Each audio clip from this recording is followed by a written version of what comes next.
जय हिंद साथियों, अंत्योदय एकेडमी में आपका स्वागत है। साथियों, यहाँ पर हम डेली मेंस प्रैक्टिस सीरीज 2019 के लिए जो हमने लेखन प्रक्रिया को बढ़ावा देने के लिए एक सीरीज प्रारंभ की है, उसके प्रथम दिवस के डिस्कशन के साथ उपस्थित हुए हैं। साथियों, आप अपनी मुख्य परीक्षा की तैयारी को अति सुदृढ़ बनाने के लिए इस सीरीज से जुड़ सकते हैं। साथ ही में आप हमारी अन्य पहलों के साथ भी जुड़ सकते हैं, जैसे कि मेंस टेस्ट सीरीज़ जो कि 1099 रुपये में उपलब्ध है। साथ ही मेंस के 35 टेस्ट और उनके मॉडल आंसर्स डिस्कशन के साथ 399 रुपये में परचेज कर सकते हैं। यदि आप इतिहास के 1000 से अधिक 3 मार्कर क्वेश्चन का संग्रह पाना चाहते हैं तो हमसे संपर्क कर सकते हैं। यदि आप 2019 की डेली प्रैक्टिस करना चाहते हैं तो हमारे इस पहल के साथ जुड़ सकते हैं। 2020 के लिए तैयारी कर रहे हैं तब भी आप प्रतिदिन हमारे साथ तैयारी कर सकते हैं। साथियों, बिना विलंब किए हुए अब हम इस सीरीज़ में 3 मार्कर प्रश्नों को देखते हैं। यह हमारा प्रथम दिवस का डिस्कशन है जो कि हम स्टार्ट करने जा रहे हैं। देखते हैं हमारा पहला प्रश्न क्या था। पहला प्रश्न नेशनल कन्वेंशन के रूप में था। नेशनल कन्वेंशन क्या होता है, यह 3 मार्कर में पूछा गया था। नेशनल कन्वेंशन फ्रांस में व्यवस्थापिका सभा के गठन के पश्चात बनी एक संस्था थी जिसका 21 सितंबर 1795 को प्रथम अधिवेशन हुआ था। नेशनल कन्वेंशन में जैकोबिन एवं जेरोंदिस्ट दल का प्रतिनिधित्व अधिक था। नेशनल कन्वेंशन के कार्य क्या थे, तो इसके द्वारा फ्रांस में गणतंत्र की स्थापना की गई और दास प्रथा की समाप्ति की गई। यह नेशनल कन्वेंशन में आप 3 मार्कर में पॉइंट लिख सकते थे। इनमें से कोई से भी 3 या 4 पॉइंट आप लिख सकते हैं। चलिए चलते हैं हमारे अगले प्रश्न पर जो कि था नेपोलियन। नेपोलियन के बारे में हमको 3 मार्कर प्रश्न यहाँ पर देखना है। नेपोलियन को आधुनिक फ्रांस का निर्माता कहा जाता है। नेपोलियन के द्वारा 1801 में फ्रांस की बैंक ऑफ फ्रांस की स्थापना की गई थी। आपने सुना होगा नेपोलियन की महाद्वीपीय व्यवस्था बहुत ज़्यादा महत्वपूर्ण है। महाद्वीपीय व्यवस्था में ब्रिटेन को आर्थिक रूप से कमज़ोर बनाने के लिए एक रणनीति तैयार की गई थी जो कि बाद में असफल साबित हुई थी। साथ ही में नेपोलियन ने नेपोलियन संहिता नाम से एक कानून संग्रह जारी किया था जिसमें विभिन्न विधानों का वर्णन किया गया था। आपने सुना होगा नेपोलियन के द्वारा बहुत सारे युद्ध लड़े गए हैं जिनमें से वाटरलू, ट्रेफागलर, लिप्जिंग आदि के युद्ध प्रमुख हैं। ये आप नेपोलियन में लिख सकते थे। हमारा अगला प्रश्न था मानववादियों का राजा। मानववादियों का राजा एक संज्ञा है जो कि हॉलैंड निवासी इरास्मस को दी गई है। हॉलैंड निवासी इरास्मस पुनर्जागरणकालीन विचारक, लेखक एवं दार्शनिक थे। इन्हें ईसाई धर्मवादियों का शानदार गौरव भी कहा जाता है। इरास्मस की रचनाओं की यदि हम बात करें तो praise of folly, on free will आदि इनकी प्रमुख रचनाएं हैं। यह आप इरास्मस के अंतर्गत लिख सकते थे। आगे चलते हैं, देख लेते हैं हमारा अगला प्रश्न क्या था। अगला प्रश्न त्रिपुटी संकट को लेकर था। त्रिपुरी संकट क्या था, इसे हमें लिखना था 3 मार्कर में। तो चलिए देख लेते हैं इसका उत्तर हम किस प्रकार से लिख सकते हैं। त्रिपुरी संकट 1939 में कांग्रेस के त्रिपुरी अधिवेशन में हुआ था। यह घटना क्या हुई थी, इस घटना की चर्चा हम यहाँ पे करते हैं। इस घटना में सुभाष चंद्र बोस ने कांग्रेस के अध्यक्ष पद से इस्तीफा दे दिया था। क्यों दे दिया था, क्योंकि गांधी जी चाहते थे कि सीतारामैया अध्यक्ष बने, लेकिन जब मतदान हुआ तो सुभाष चंद्र बोस अध्यक्ष पद के लिए मतदान में जीत गए। इसके बाद गांधी जी थोड़े दुखी से प्रतीत हुए। इसके बाद सुभाष चंद्र बोस ने त्रिपुरी अधिवेशन के अध्यक्ष पद से इस्तीफा दे दिया। इसके बाद अध्यक्ष का पद राजेंद्र प्रसाद जी ने संभाला था। सुभाष चंद्र बोस ने इस्तीफा देने के पश्चात फॉरवर्ड ब्लॉक की स्थापना की। यह घटना ही त्रिपुरी संकट के रूप में जानी जाती है। आप 3 मार्कर में यह उत्तर लिख सकते थे। अगला प्रश्न हमारा कायथा को लेकर था। कायथा को 3 मार्कर में आपको लिखना था।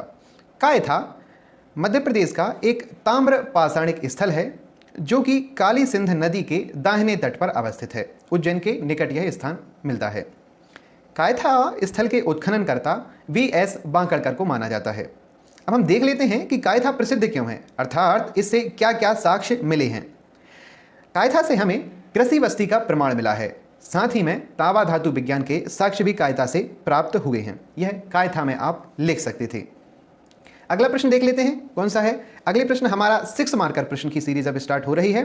6 मार्कर, यहाँ पर 3 6 मार्कर आपको देखने को मिलेंगे। साथियों, इसी तरह की ज्ञानवर्धक वीडियो को प्राप्त करने के लिए आप हमारे चैनल को सब्सक्राइब जरूर करें, क्योंकि सब्सक्रिप्शन ही हमें मोटिवेशन प्रदान करता है। चलिए बिना विलंब किए हुए देख लेते हैं 6 मार्कर प्रश्न को। 6 मार्कर पहला प्रश्न था, औद्योगिक क्रांति के परिणाम लिखिए। औद्योगिक क्रांति के परिणामों में हम यहाँ पर लिख सकते हैं कि इंट्रोडक्शन के रूप में सबसे पहले लिखेंगे कि ब्रिटेन में प्रारंभ हुई औद्योगिक क्रांति ने समाज में आमूलचूल परिवर्तन किए। इसके परिणाम निम्नलिखित हैं। सबसे पहले हम इसको वर्गीकृत कर लेंगे, जैसे आर्थिक रूप में, सामाजिक रूप में और राजनीतिक रूप में इसके क्या क्या परिणाम दिखे हैं, और अंत में आप इसके नकारात्मक परिणाम भी लिख सकते हैं। तो चलिए देख लेते हैं आर्थिक क्षेत्र में क्या क्या परिणाम हुए हैं। आर्थिक क्षेत्र में औद्योगिक क्रांति ने उत्पादन में बहुत ज़्यादा वृद्धि की, साथ ही में बैंकिंग व मुद्रा प्रणाली का विकास भी बहुत तेजी के साथ हुआ। औद्योगिक क्रांति ने उत्पादन के साथ साथ रोजगार में वृद्धि भी की। रोजगार में वृद्धि होने के कारण शहरीकरण भी बढ़ा। इसी के साथ सामाजिक परिणामों की यदि हम बात करें तो विभिन्न सामाजिक कुरीतियों एवं रूढ़िवादियों की जो प्रथाएं थीं उनमें कमी आई। साथ ही में महिला सशक्तिकरण हुआ, आधुनिक शिक्षा की ओर लोग उन्मुक्त हुए, साथ ही निम्न वर्ग का उदय हुआ। यह औद्योगिक क्रांति के सामाजिक परिणाम थे। राजनीतिक परिणामों की बात करें तो इस समय तक श्रमिक आंदोलन प्रारंभ हो गए थे, लोकतंत्र की मांग उठने लगी थी, साथ ही वैश्विक संगठनों का उदय हुआ था। यह राजनीतिक परिणाम थे औद्योगिक क्रांति के। औद्योगिक क्रांति के कुछ नकारात्मक परिणाम भी हमें देखने को मिलते हैं, आप उन्हें भी यहाँ पर मेंशन कर सकते हैं। नकारात्मक परिणामों में बात करें तो आर्थिक विषमता में तीव्रता से वृद्धि हुई, क्योंकि जो गरीब वर्ग था वह गरीब ही रह गया और अत्यधिक उत्पादन के कारण अमीर वर्ग और ज़्यादा अमीर होता गया। साथ ही में घरेलू उद्योगों का शीघ्रता से पतन हुआ। जो हस्तशिल्प उद्योग थे वो मशीनीकरण का सामना नहीं कर पाए और पतन की ओर चले गए। साथ ही में अत्यधिक उत्पादन के कारण प्रवास बढ़ा और मलिन बस्तियों का विकास हुआ, जिससे मलिन बस्तियों में अपराध की दर में तीव्रता से वृद्धि हुई। इसी तीव्रता के कारण साम्राज्यवाद एवं उपनिवेशवाद का उदय हुआ। यह आप 6 मार्कर क्वेश्चन में औद्योगिक क्रांति के परिणाम के रूप में लिख सकते थे। चलिए देख लेते हैं हमारा अगला प्रश्न। अगला प्रश्न क्या था? अगला प्रश्न था, मध्य प्रदेश के ऐतिहासिक पर्यटन स्थलों का वर्णन कीजिए। इस तरह के प्रश्न यदि आपसे पूछे जाते हैं तो इनमें इंट्रोडक्शन की ज़्यादा ज़रूरत नहीं रहती है, आप सीधे से प्रश्न की मूल बॉडी पर आ सकते हैं। तो यहाँ पर हम हेडिंग डाल देंगे एक सबसे पहले, ताकि प्रश्न का पता रहे कि प्रश्न कौन सा आप लिख रहे हैं। यह एक संकेत मात्र होता है। सबसे पहले हम हेडिंग डाल देंगे कि मध्य प्रदेश के प्रमुख ऐतिहासिक स्थल। सबसे पहले हम यहाँ पर बताना चाहेंगे कि वैश्विक धरोहर स्थल जो कि यूनेस्को के द्वारा मध्य प्रदेश में प्रमाणित किए गए हैं वह कौन कौन से हैं। यह एक अच्छे उत्तर लेखन में हमें अत्यधिक अंक प्रदान करने में सहायक होगा। तो सबसे पहले हम लिख देंगे खजुराहो के मंदिर, जो कि चंदेल वंश के द्वारा 950 ईस्वी से 1050 ईस्वी के मध्य बनवाए गए थे। यह खजुराहो के मंदिर एक धार्मिक स्थल है। यहाँ पर बहुत सारे मंदिर एवं मूर्तियाँ प्राप्त होती हैं। यूनेस्को द्वारा 1986 में इसे वैश्विक धरोहर के रूप में मान्यता प्रदान की गई है। साथ ही में सांची का स्तूप भी हमारा एक यूनेस्को विश्व धरोहर स्थल है, जो कि अशोक के द्वारा निर्मित किया गया है। यह एक बौद्ध स्थल है जिसे 1989 में मान्यता प्रदान की गई है। भीमबेटका की गुफाएं जो कि रायसेन में स्थित हैं, यह भित्ति शैल चित्रों के लिए प्रसिद्ध हैं। यूनेस्को ने इन्हें 2003 में वैश्विक धरोहर की मान्यता दी है। अब हम कुछ दुर्गों की बात करें जो कि मध्य प्रदेश में पर्यटन में प्रमुख भूमिका निभाते हैं। तो सबसे पहले आता है ग्वालियर का किला। ग्वालियर के किले को भारत के किलों का जिब्राल्टर कहा जाता है। इसे सूर्यसेन द्वारा निर्मित किया गया था।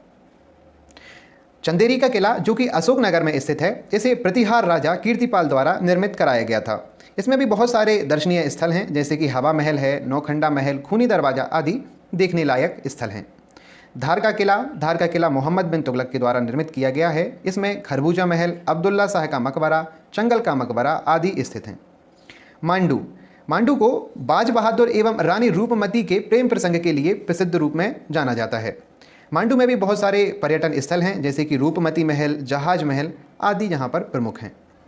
इसी तरह आप अन्य पर्यटन स्थलों को भी लिख सकते हैं, जैसे कि कायथा, एरण, उज्जैन, महेश्वर आदि भी प्रमुख पुरातात्विक स्थल हैं।